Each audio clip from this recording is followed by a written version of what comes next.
మీ అందరికీ నా హృదయపూర్వక వందనాలు. చెమ్మగలిగిన దేవుని పిల్లారా, మీ హృదయాలు వెలిగించే మాటతో దేవుడు ఎక్కువని ఈ మాటలు తీసుకొని మీ హృదయాలు వెలిగించడానికి వాగ్దానమైన తన వాక్యాన్ని తీసుకుని మీ ఎద్దకు వచ్చుండగా మీ హృదయాలు తెరిచితే దేవుడు ఈ మాటల చేత మీ హృదయాలు వెలిగిస్తాడు.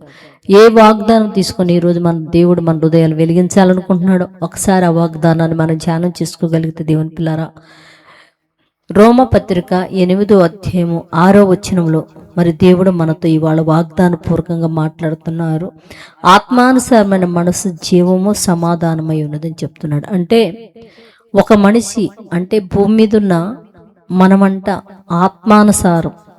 దేవుడు ఆత్మానుసారం అనే మాట ఎందుకు మాట్లాడుతున్నాడంటే దేవుడు ఆత్మ అయి ఉన్నాడు కనుక మనము కూడా తన పిల్లలము కనుక ఆత్మానుసారమైన జీవితం కలిగి ఉండాలని దేవుడు ఇష్టపడుతున్నాడు.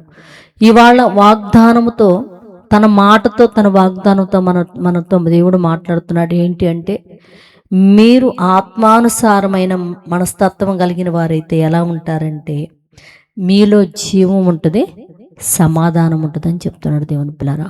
కనుక ఆ దేవుని లక్షణాలు కలిగి ఆత్మానుసారంగా మనము కూడా జీవిస్తూ జీవము కలిగిన వారుగా మనందరం బ్రతుకున్నట్లు ప్రార్థన చేద్దాం.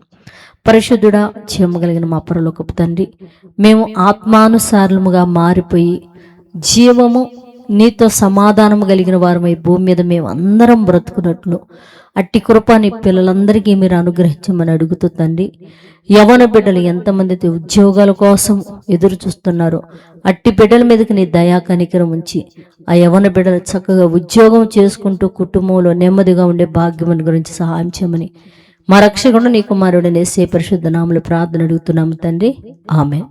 మీ అందరికీ నా హృదయపూర్వక వందనములు.